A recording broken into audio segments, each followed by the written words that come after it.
Halo teman-teman, jumpa lagi dengan Bimbel Hero. Nah, pada video kali ini kita akan membahas mengenai simple present tense. Oke, sebelum lanjut, jangan lupa subscribe dulu channel ini ya.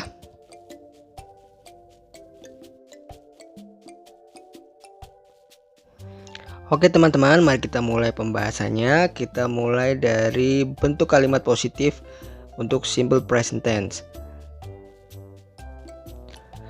Kalimat positif dari simple present tense dibentuk dengan subjek ditambah dengan verb 1. Untuk subjek dalam bentuk orang ketiga tunggal yaitu he, she, it, kita menambahkan huruf s di belakang setiap kata kerjanya. Contohnya adalah he plays, she sings, and it works. Mari kita lihat contoh kalimat selanjutnya. Contohnya adalah Andi and Joko speak good German. Speak tanpa s karena Andi dan Joko adalah dua orang jadi jamak. Kemudian contoh berikutnya adalah Laura works in the geprek restaurant. Karena Laura adalah satu orang maka tunggal, maka kata kerjanya work ditambah dengan s jadi works. Kemudian contoh berikutnya adalah the boys play in the garden every weekend. Karena boys adalah jamak maka kata kerjanya tidak perlu ditambah dengan s. Baik, selanjutnya kita bahas mengenai kalimatannya dalam bentuk simple present tense. Nah, untuk subjek I, you, we, they kita menggunakan kata bantu do, sedangkan untuk subjek orang ketiga tunggal yaitu he, she, it kita menggunakan kata bantu does. Kita lihat contoh kalimatnya. Yang pertama adalah do you speak good German? Kemudian yang kedua adalah does Laura work in the restaurant downtown? Perlu kita cermati bahwa karena sudah menggunakan kata bantu do dan does, maka verbnya dalam bentuk base form atau verb 1 tanpa perlu ditambah dengan s.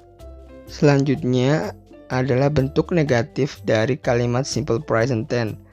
Ada dua bentuk. Yang pertama adalah untuk subjek I, you, we, they kita menggunakan kata bantu do plus not dan plus verb 1. Kemudian bentuk kedua adalah untuk subjek he, she, it atau orang ketiga tunggal. Kita menggunakan kata bantu does plus not plus verb 1 dalam bentuk base form. Artinya tidak perlu ditambah s karena sudah menggunakan kata bantu does.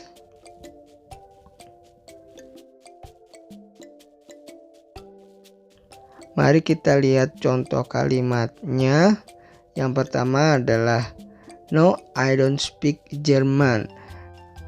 Kemudian contoh berikutnya adalah no, she doesn't work in the geprek restaurant.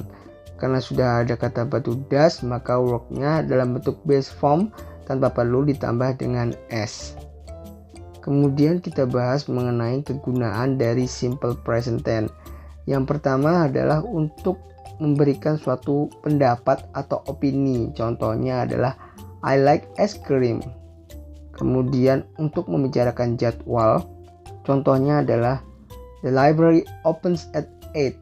Jadi jadwalnya perpustakaan itu buka setiap jam 8.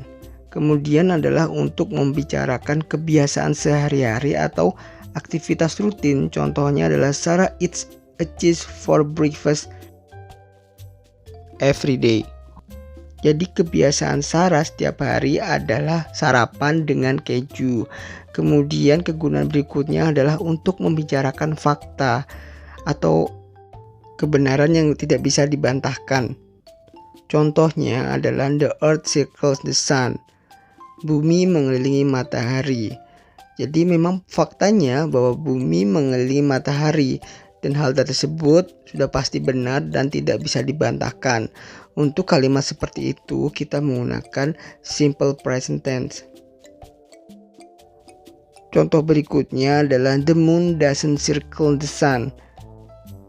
Karena sudah ada kata bantu doesn't, maka circle tidak perlu ditambah s. The moon adalah it atau kata benda tunggal, maka menggunakan kata bantu does dalam kalimat negatif, atau dalam kalimat positif kata kerjanya ditambah dengan s. Baiklah, lanjut ke pembahasan berikutnya adalah aturan ejaan untuk orang ketiga tunggal pada simple present tense. Pada akhir kata kerjanya kita perlu menambahkan huruf s untuk orang ketiga tunggal atau singular, yaitu he, she, it. Contoh kalimatnya adalah I visit my parents every winter holiday, but my husband visits his parents every weekend. Karena subjeknya I, kita menggunakan verb one tanpa s. Kemudian karena my husband adalah tunggal atau bisa diganti dengan he, maka menggunakan kata kerja ditambah dengan s. Contoh berikutnya adalah my sister atau bisa diganti dengan she meets his boyfriend every day. Karena she, maka kata kerjanya meet ditambah dengan s. Jadi aturannya adalah untuk subjek orang ketiga tunggal yaitu he, she, it, verbnya harus diakhiri dan ditambah dengan huruf s. Namun ada beberapa kasus berbeda ejaannya.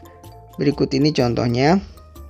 Untuk kata yang diakhiri dengan huruf e, contohnya adalah close dan note, maka kita tinggal menambahkan huruf s di belakang kata tersebut.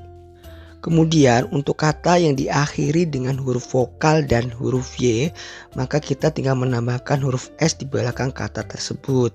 Contohnya plays dan says. Selanjutnya, untuk kata yang diakhiri dengan konsonan ditambah dengan huruf y, contohnya study dan marry, huruf y-nya berubah menjadi huruf i, kemudian ditambah dengan es. Contohnya yaitu studies, kemudian marry, y-nya berubah menjadi i dan ditambahkan dengan es menjadi marries. Selanjutnya untuk kata kerja yang diakhiri dengan huruf o, kita menambahkan di belakang kata tersebut es. Contohnya go menjadi goes, kemudian do menjadi does. Berikutnya, untuk kata kerja yang diakhiri dengan huruf s atau huruf-huruf yang menghasilkan suara seperti s, contohnya z, sh, tch, dan ch, kita menambahkan huruf es di belakang kata-kata tersebut. Contohnya seperti bisa dilihat.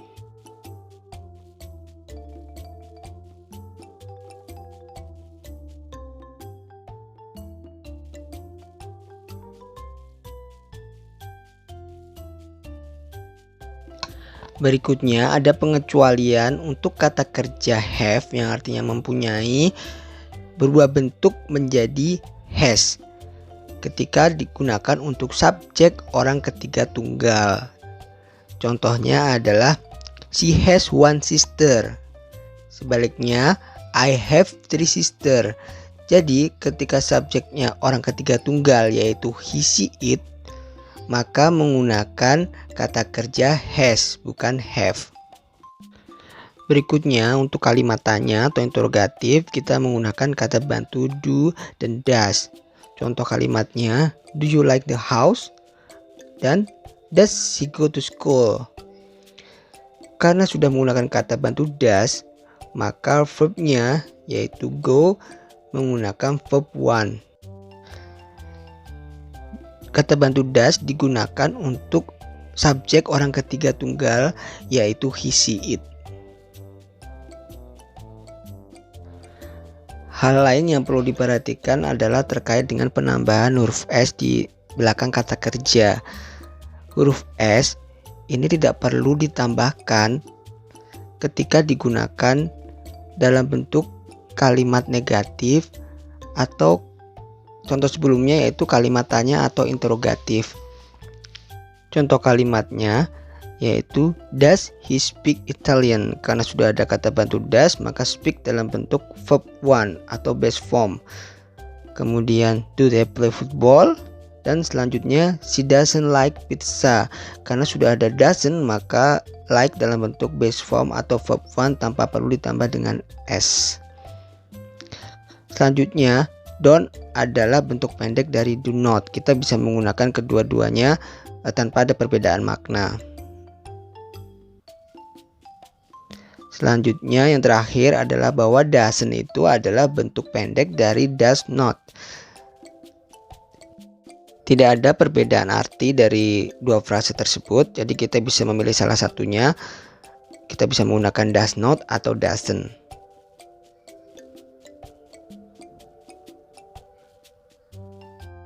Baik teman-teman, sekian dulu pembahasan kali ini. Nantikan video kita berikutnya, dan bagi yang belum subscribe, jangan lupa subscribe channel ini. Semoga pembahasan kali ini bermanfaat dan sampai jumpa.